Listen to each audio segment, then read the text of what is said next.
네. 자, 우리가 그러면 조선시대 방식으로 네. 부에 대해서 접근한다면 그 사람은 부자가 될까요? 부를 잃게 될까요? 잃게 되겠죠. 그렇죠. 미국에서 네. 가장 부동산이 비싼 지역이 어디입니까? 미국에서요? 뉴욕 네. 아니에요? 뉴욕이죠. 네. 내가 최근에 뉴욕에 있는 지인하고 대화를 네. 나눠봤는데 이 사람이 뉴욕의 최고 넘버원 한인 부동산 중개업자예요. 근데 이분한테 내가 이게 뭐 뉴욕 갈 일도 없는데 그냥 네. 물어봤어. 네.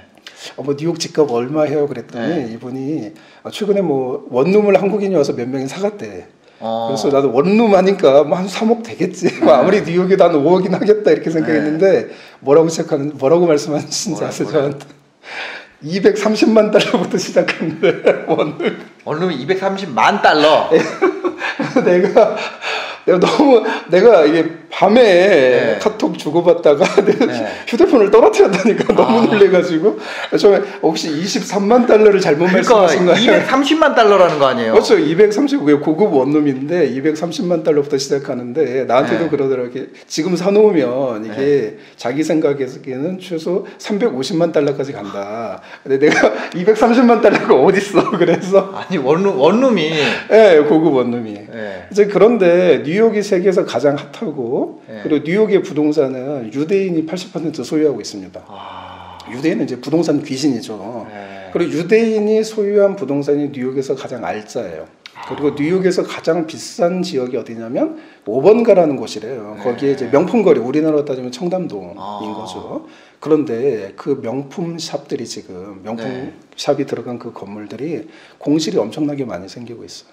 그러니까 지금 전통적인 유대인 부동산 부자들이 자신의 부를 계속 잃어가고 있는 거예요. 공실이 계속 나니까. 그렇죠. 뭐 한 달 지나면 네. 뭐 몇 천만 원 날아가는 거고 뭐 1년에 뭐 10억 이상 날아가겠죠. 최소. 그렇죠. 자, 그러면 뉴욕의 이 부동산 부자들이 왜 자신의 부를 지금 뺏기고 있는 걸까요? 사라지고 있는 걸까요?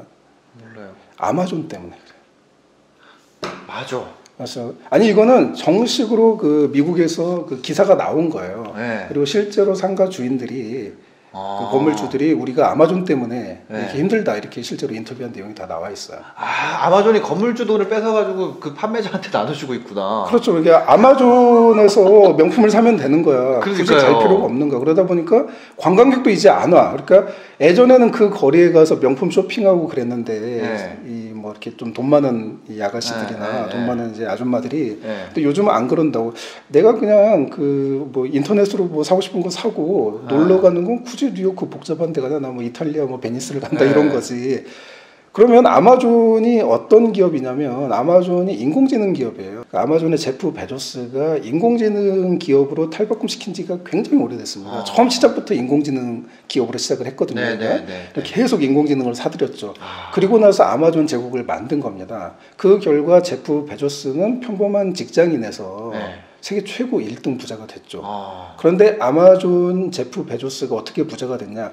인공지능을 활용할 줄 모르는 시대의 흐름에 뒤처진 이런 뉴욕 부동산 부자들의 이런 전국의 기존의 3차 산업혁명 시대의 부자들의 부를 빼앗아온 거예요. 그리고 자기가 부가 된 거죠. 그래서 지금 이런 시대라는 거죠. 그런데 이런 시대 흐름이 미국에서만 일어나고 있나요? 지금 청담동 가로수길 공실 계속 생기잖아요. 그렇죠. 왜 그럴까요? 스마트 스토어, G마켓, 쿠팡. 그렇죠. 똑같아요. 우리나라에서도 이미 부의 이동이 일어난 지가 꽤 됐다라는 거예요. 그래서 이제는 이 인공지능 시대이기 때문에 재테크 부도 3차 산업혁명 시대의 관점으로만 계속 접근하면 내가 정말 피땀 흘려서 건물을 샀는데 건물주가 된 순간 내가 거지가 될 수가 있다라는 거죠.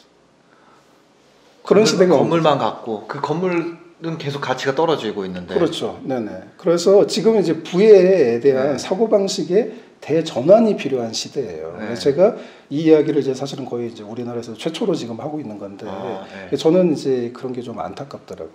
혹시 일론 머스크라고 알아요? 알죠. 아이언맨 주인공. 그렇죠. 천재죠. 이 사람이 그 인공지능 그 최전방에 있는 사람이잖아요.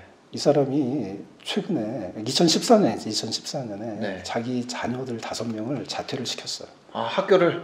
그런데 이 사람의 아들들이 다닌 학교가 실리콘밸리에서 인공지능의 주인이 되는 교육을 하고 있는 그 학교였어요. 인공지능이 발달하는 과정을 현장에서 보니까 네. 이거 인간이 절대로 인공지능을 이길 수 없다라는 거예요. 이길 수가 없죠. 예, 그래서 이 사람이 지금 어떤 프로젝트를 하고 있냐면 네.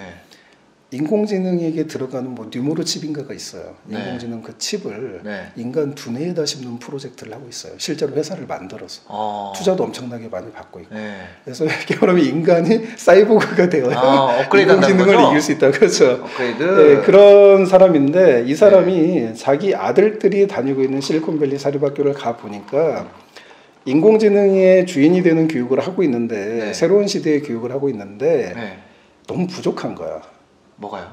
교육 자체가? 그렇죠. 이 교육을 받으면 네. 그냥 인공지능의 주인 정도 그냥 대체되지 않고 네. 그 정도지. 뭐 일론 머스크 같은 사람은 어떤 사람이에요? 세계 최고의 부자 중에 한 명이잖아요. 네. 그래서 이 사람은 지금 어떤 이야기를 하고 있냐면 실리콘밸리 사립학교 이런 종류를 계속 다니는 한 네. 절대로 우리 아들들은 조만장자가 될 수 없다.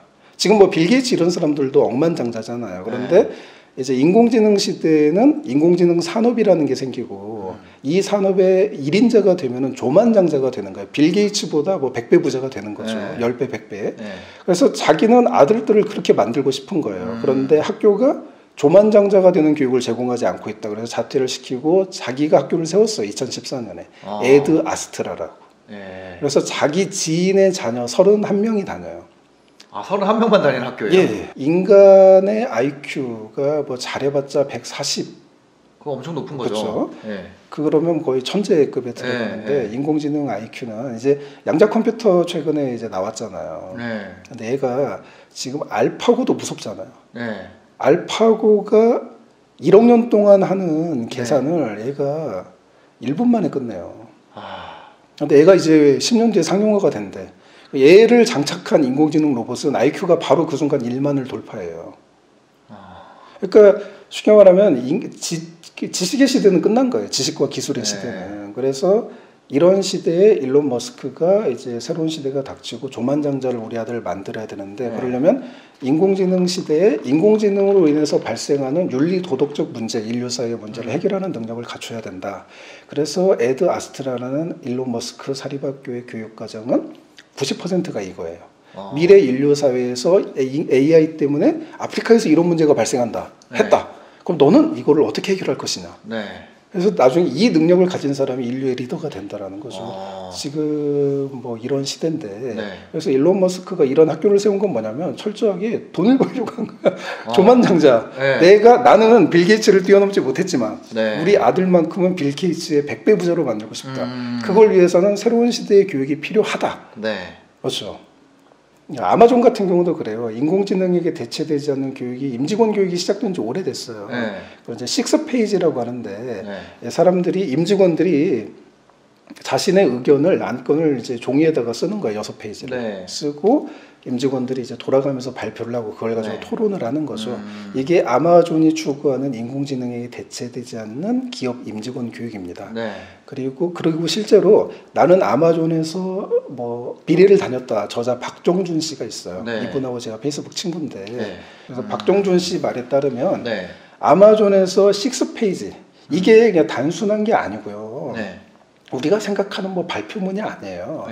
이거는 뭐냐면 제가 에이트에서 트리비움이라는 것을 이제 말씀을 드렸는데 트리비움. 예, 그렇죠. 이제 이게 설명하면 어려워요. 그래서 이제 인공지능에게 대체되지 않는 능력을 기르는 법 중에 하나예요. 그런데 이 트리비움에 이제 수사학이라는 게 있는데 이 수사학적으로 레포트를 쓰는 거예요. 수사학적으로 쓴다는 건 뭐냐면 내가 쓴 내용을 가지고 팀원들을 다 공감을 시켜야 돼요. 그러지 않으면 이건 의미가 없는 거예요. 그래서 이걸 쓰는데 한 달이 걸리는 거죠. 그런데 한국인 그 사원들이 이거를 제일 어려워하고 힘들어한다. 이런 거죠. 그래서 즉 대한민국은 지금 점점 이제 국가 전체적으로 인공지능 시대에 부의 흐름에서 뒤처지고 있다라는 거예요. 그리고 대한민국이 얼마나 황당한 나라냐면 알파고 그 딥러닝, 알파고 프로그램을 만드는 게 뭔 줄 아세요? 혹시 들어보셨어요? 안 들어보셨죠? 알파고 프로그램을 만드는 거예요? 그렇죠. 인공지능 알고리즘을 만드는데 뭐가 필요한지. 모르겠어요. 컴퓨터가 필요한가? 당연히 컴퓨터가 필요해요. 이제 소프트웨어로 따지면 수학이 필요해요. 근데 이 인공지능 알고리즘을 만드는데 가장 필요한 게 선형대수. 행렬과 벡터 그리고 네. 기하예요. 네. 자 그러면 대한민국은 행렬과 벡터와 기하를 어떻게 취급하고 있을까요? 뭐 수투에서 하지 않았었나? 행렬 공통수학에 행렬이 나왔던 것 같고 예. 벡터 여기 선형대수는 작년- 수투에 나왔던 것 같은데 저 모르겠어요. 작년에 예. 우리나라는 고등학교 수학 교육 과정에서 선형대수를 삭제했습니다. 아 삭제됐어요? 예. 그리고 기하 같은 경우도 수능에서 삭제했다가 예. 과학계 수학계 반발에 부딪혀서 선택과목으로 돌렸어요. 즉 이건 무슨 의미냐면 내년부터는 네. 우리나라에서 인공지능 알고리즘을 짤 수 있는 능력을 가진 인재가 네. 내년부터는 단 한 명도 배출되지 않는 국가예요. 아 후진국이 되고 가고 있는 거죠. 일본하고 비교하면. 메가스터디에서 배워야겠구나. 아, 메가스터디가 있었나? 아, 역시 우리는 성교육이니까 이 정보 나가면 또 이제 갑자기 선형됐어. 뭐 터미네이터가 나올 것이다, 안 나올 것이다, 쓸데없는 이야기. 또는 뭐 트럭 운전수가 대체될 것이다. 아니에요. 제가 조사를 해보니까 네. 의사가 제일 먼저 대체됩니다. 의사요? 예. 그 다음에 약사, 판사, 검사, 변호사, 공무원, 회계사, 관세사 뭐 이런 전문직이 대체가 돼요. 인공지능이라는 것 자체가 전문직을 대체하기 위해서 만들어진 거예요. 아 제가 그 증거 하나 말씀드릴까요? 네. 제가 2012년에 알파고가 이미 나왔다고 말씀드렸잖아요. 네, 네, 네. 자, 이 딥러닝 프로그램이 나왔는데 2013년에 네. 그 인공지능 기업 켄쇼 테크놀로지라는 게 있었어요. 스타트업인데 네, 네. 여기에서 2013년에 인공지능 켄쇼를 개발합니다. 켄쇼? 네네. 일본 기업. 아니요 그 네, 목이 안 좋아서 네. 이게 이제 견성을 일본말로 읽은 건데 이거는 실리콘밸리 미국인이 만든 기업이고요. 네. 쉽게 말하면 이제 사물의 본질을 꿰뚫는다 뭐 이런 의미인데 인공지능 켄쇼는 금융에 특화된 인공지능이에요. 아, 금융 네. 알파고라고 보겠죠. 네, 네. 자, 그래서 이 알파고가 금융 알파고 켄쇼가 2014년에 그 뉴욕 골드만삭스 본사로 입사를 합니다. 켄쇼가. 예, 실제로 입사를 했어요. 네. 그런데 네. 뉴욕 골드만삭스 본사에 들어가려면 네. 하버드를 거의 차석으로 졸업해야 돼요. 그렇죠. 골드만삭스 진짜 똑똑한 사람들 가면 되잖아요. 연봉도 거기 평균 연봉이 30억이고 한 10년 근무하면 50억이에요. 그래서 진짜 농담으로 제가 하는 말인데 1000억대 건물을 사고 싶다면 간단하다. 저기 하버드 차석 나와서 월스트리트 가서 골드만삭스 본사에서 10년에서 15년 일하면 1000억 생기니까 그걸로 사면 된다. 뭐 농담인데.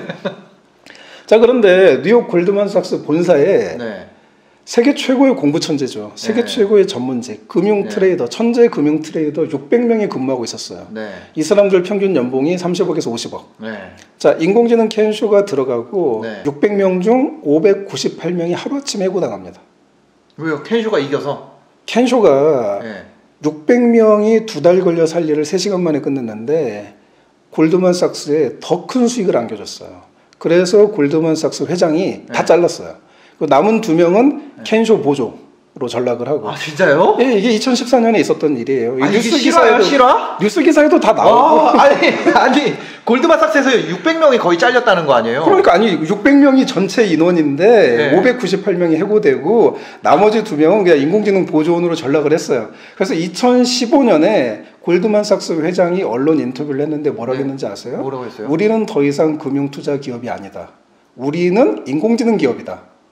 왜 그러면 금융 트레이너 다 해고하고 대신 인공지능 그 알파고 금융 알파고를 몇 대를 더 샀어요. 아, 켄쇼 더 샀어요? 그리고 이거를 얘를 관리하는 IT 직원을 뽑은 거야. 그래서 지금 월스트리트 같은 경우는 90%가 금융 트레이너가 다 인공지능으로 대체된 지가 오래됐어요. 이런 시대예요. 지금 부의 흐름은 월스트리트부터 시작이 됩니다. 새로운 부의 흐름은. 그래서 지금 세계의 부의 흐름은 월스트리트를 비롯한 선진국은 이미 4차 산업혁명, 인공지능 시대에 맞게 다 바뀐 거예요. 그런데 대한민국만 지금도 아파트값 가지고 이 난리를 치고 있고 지금도 돈 모아서 뭐 대출받아서 건물주가 돼야 된다, 안 된다, 그게 노후 대비 수단이다. 이런 정말 시대에 뒤떨어진 소리를 하고 있는 거예요. 그럼 어떻게 해야 돼요? 켄쇼를 사야 돼요? 켄쇼 너무 비싸지.